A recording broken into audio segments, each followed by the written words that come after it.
நம்பிக்கையை மட்டுமே நம்பி தன்னை நோக்கி வந்தவர்களை அணைக்கும் கை, வந்தாரை வாழ்வாங்கு வாழ வைக்கும் மாநகரம், சாதிக்க துடிக்கும் அனைவரின் சரணாலயம், சாதியால் சாதிக்க முடியாத ஒரே இடம், பழமையை போற்றும் புதுமையை ஏற்கும் லட்சிய கனவு காண்பவர்களின் உறைவிடம், இந்திய நகரங்களில் முக்கியமான ஒன்று, உலகப் போரில் தாக்கப்பட்ட ஒரே இந்திய நகரம், ஆசியாவின் மிகப்பெரிய ஐடி பார்க்கான டைட்டில் பார்க் இருந்தும் முதுகெலும்பாம் விவசாயத்தை கைவிடாத நகரம், வள்ளுவன் பாரதி வாழ்ந்த நகரம், பெரியார் காமராஜர் போன்ற மாமேதைகள் கால்பதித்து நடந்த நகரம், ஆட்சி நடத்த ஜார்ஜ் கோட்டை, அவசியம் காண ரிப்பன் பில்டிங், சென்னைக்கு மையமாக சென்ட்ரல், அதன் எதிரிலே சகல வசதிகளோடு GH, மலைகளை விட உயரமான LIC, 400 கோயில்களும் 200 சர்ச்சும் 200 மசூதியும் கொண்ட பிரம்மாண்ட நகரம் சென்னை. இந்நகரம் உருவாகி 375 ஆண்டுகள் ஆன போதும் எழுச்சி மட்டுமே, வீழ்ச்சி இல்லை. வரலாற்று சிறப்புமிக்க சென்னை உருவான போதே உருவானதுதான் 375 ஆண்டுகள் பழமை வாய்ந்த விண்ணேற்பு ஆலயம். அத்தகைய சிறப்பு வாய்ந்த விண்ணேற்பு ஆலயத்தை பற்றி காண்போம்.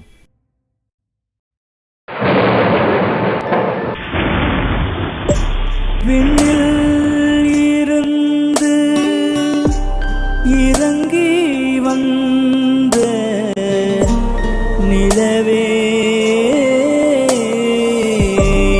நிலவே நிலவே நிலவே, முட்டாக இருந்து மலராக வரும் மலரே மலரே மலரே மலரே,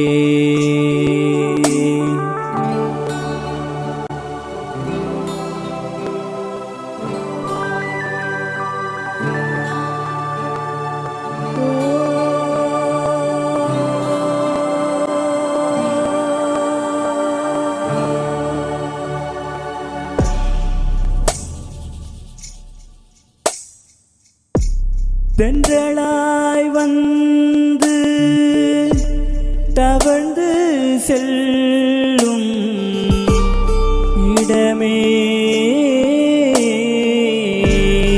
இடமே,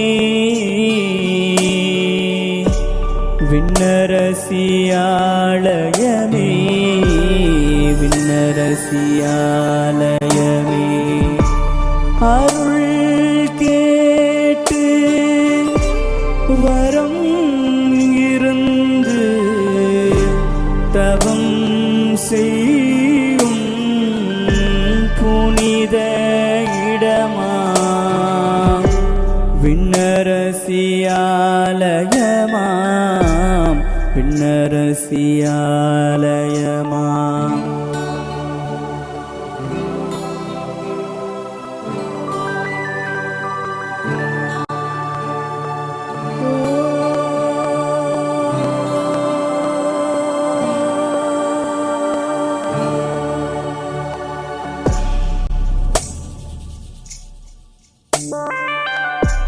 சுதந்திர தினத்தில் மக்களை சந்திக்க வரும் தேர்பவனிகள்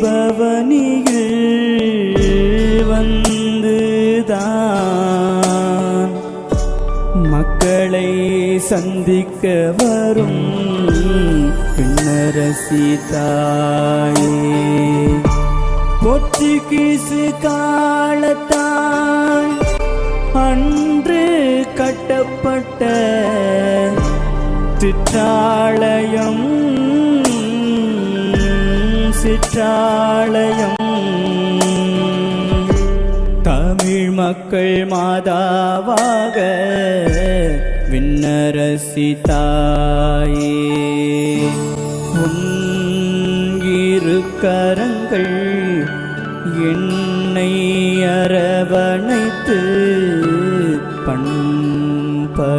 படுத்திடுதே. உன் இரு கரங்கள் என்னை அரவணைத்து படுத்திடுதே.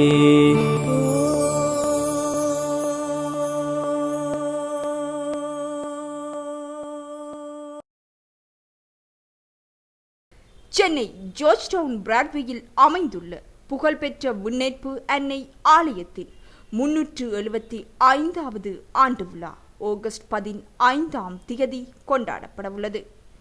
சென்னை நகரம் உருவாகி 376 ஆண்டுகள் ஆகின்றன.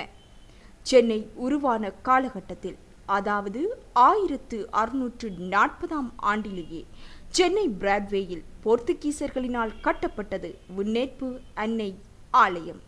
அக்காலத்தில் சென்னை நகரம், சென்னை பட்டினம் என்றும் சென்னை மாகாணம் உள்ளிட்ட பல்வேறு பெயர்களில் அழைக்கப்பட்டு வந்தது. அப்போதைய நீதிபதிகள், காவல்துறை உயர் அதிகாரிகள் மற்றும் இராணுவ அதிகாரிகள் உள்ளிட்ட முக்கிய பிரமுகர்களின் பகுதியாக சென்னை பிராட்வே திகழ்ந்தது. இதன் காரணமாக அப்பகுதியில் போர் வீரர்கள் தங்கும் இடமும் அவர்கள் பயன்பாட்டிற்காக மிகப்பெரிய குடிநீர் தொட்டிகளும் அமைக்கப்பட்டிருந்தன. என்னுடைய பெயர் ஜோசப் ஆந்தனி ராஜ். இந்த பங்கானது 1640 சென்னை பட்டினம் என்ற அந்த காலத்தில் வழங்கப்பட்ட இப்பகுதியின் நாடி நரம்பாக விளங்கிய இந்த பகுதியில் போர்ச்சுகீச தந்தையர்களால் உருவாக்கப்பட்ட ஒரு அமைதியான, அடக்கமான, பக்தி நிறைந்த பங்கு. இந்த பங்கில் வளாகத்தில் அக்காலத்தில் போர் வீரர்கள் தங்கியதற்குரிய தடயங்கள் நமக்கு கிடைத்திருந்தன. பெரியதொரு தண்ணீர் தொட்டி அங்கு கட்டப்பட்டு இருந்தது.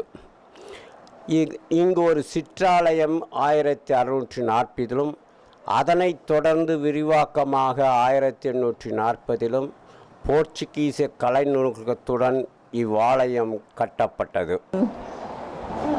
St. Rita's Chapel was built by Juan de Rosa, King Kirk, one big house.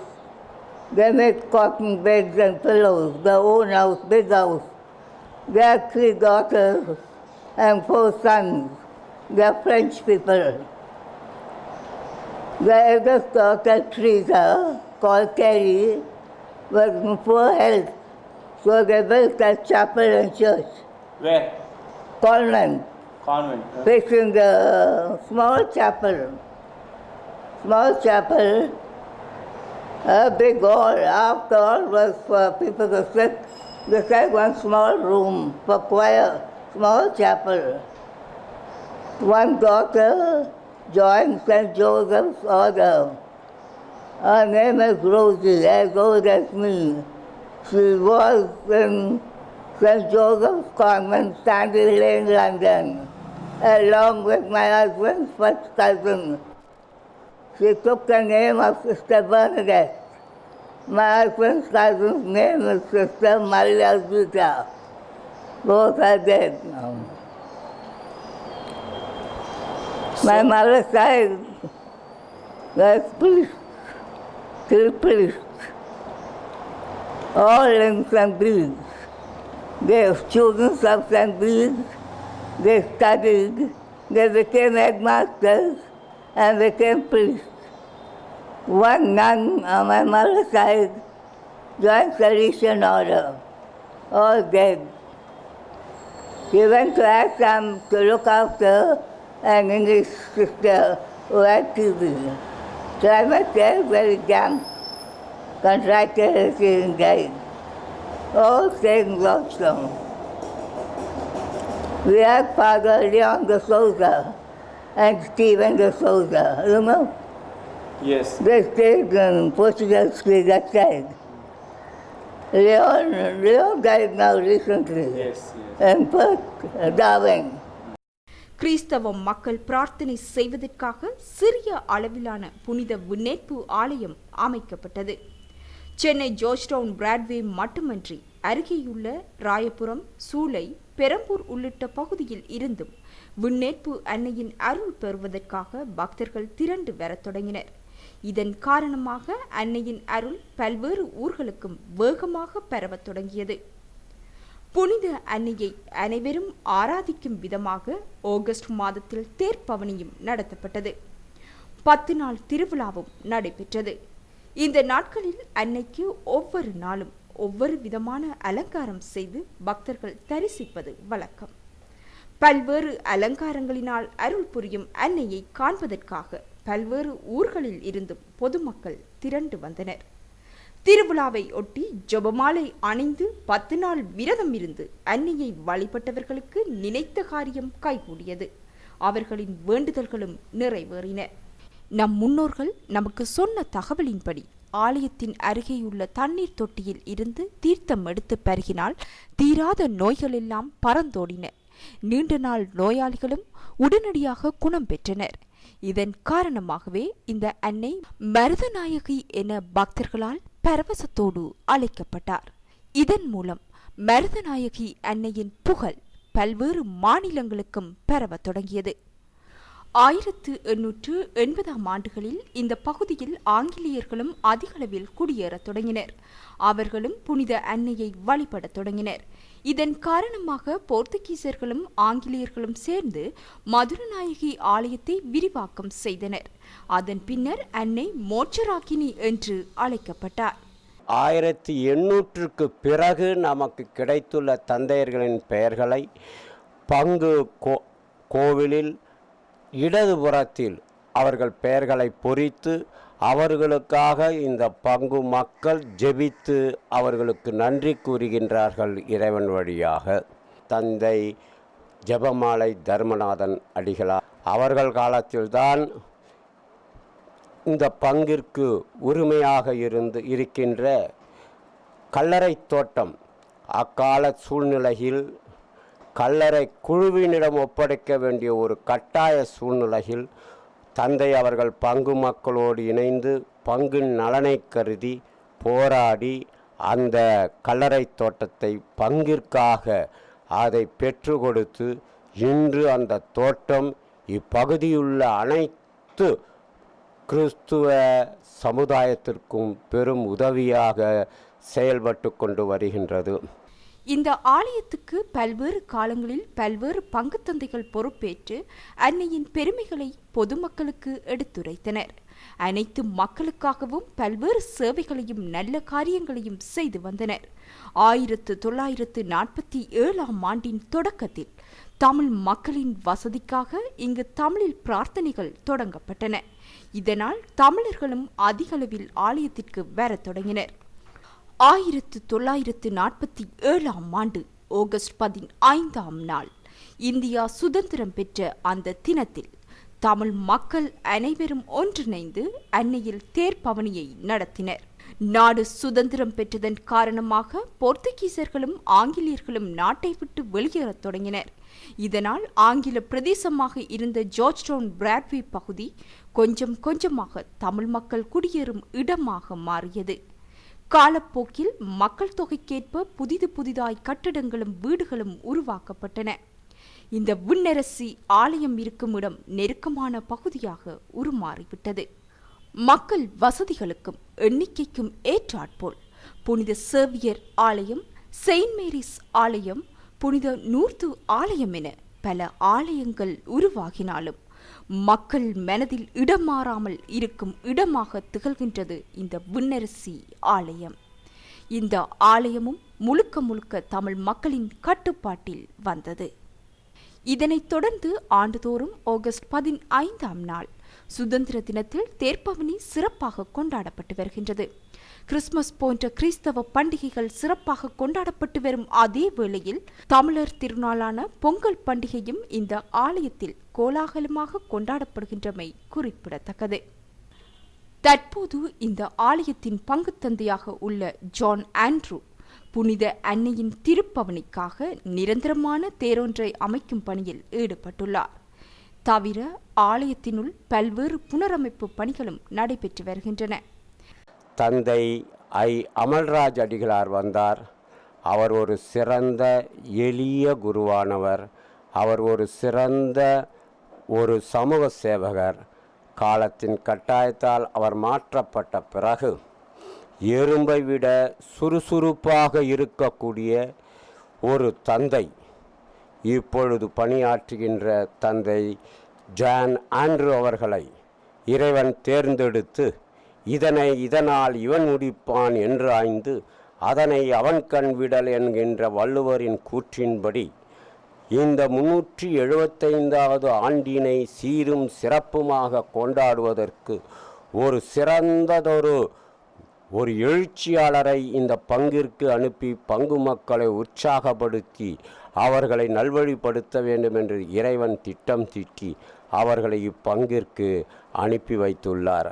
அவர்கள் வந்த நாள் முதல் இந்நாள் வரையில் பங்கின் வளர்ச்சிக்காக தன்னுடைய சிந்தனைகள் முழுவதையும் ஆற்றல் முழுவதையும் அவர்கள் கொடுத்து பங்கை வளர்த்து கொண்டு வருகின்றார். குறிப்பாக சொல்ல வேண்டுமென்றால் அவர் இளம் சிறார்கள் மீது, ஏனென்றால் அவர்கள் திருச்சபையின் வருங்கால தூண்கள் என்பதனை உணர்ந்து அவர்களை இப்பொழுதே நல்வழிப்படுத்தி அவர்களை அறநெறியில் வளர்த்தால்தான் நாளை திருச்சபை வளரும் என்கின்ற உயர்ந்த தொலைநோக்கு பார்வையோடு அவர்களை உற்சாகப்படுத்தி வருகின்றார். அதே போன்று பலிப்பிடச் சிறார்களை இன்று கோவிலில் பலிப்பீடத்தை சுற்றி சமணசுகள் நிற்பது போல நிற்க வைத்து அவர்களை உற்சாகப்படுத்தி கொண்டு வருகின்றார். இதோ இந்த 375வது ஆண்டிலே அவருடைய பெரும் முயற்சியினால் அன்னைக்கு என்று ஒரு நிரந்தரமான தேரினை 3.5 லட்சம் ரூபாயின் செலவில் அதை உருவாக்கி கொண்டிருக்கின்றார். அன்னையின் ஆலயத்தின் பழங்கால பொழுமை குன்றிவிடக்கூடாது, அவர்களை மறந்துவிடக்கூடாது என்கின்ற உயர்ந்த சிந்தனையோடு அந்த கலை நுணுக்கத்தையும் பதிக்க வேண்டும் என்ற முயற்சியில் ஆலயத்தின் அந்த பலிப்பீடத்தின் முன்பாக அதை 7.5 லட்சம் ரூபாய்க்கு மேலாக செலவு செய்து அதை அலங்கரித்து கொண்டிருக்கின்றார். பங்கு மக்கள் விரிவாக்க பணியில் இருப்பதால், அவர்களுக்கு இடம் போதாத நிலையில் இருப்பதால் அவர்களுக்கு என்று இடத்தை கிடைக்கச் செய்ய வேண்டும் என்று பாடகர்கள் குழுக்கு என்று ஒரு மேடையை அமைத்து அவர்களை அங்கு அமர்த்துவதற்கு ஏற்பாடும் செய்து கொண்டிருக்கின்றார்.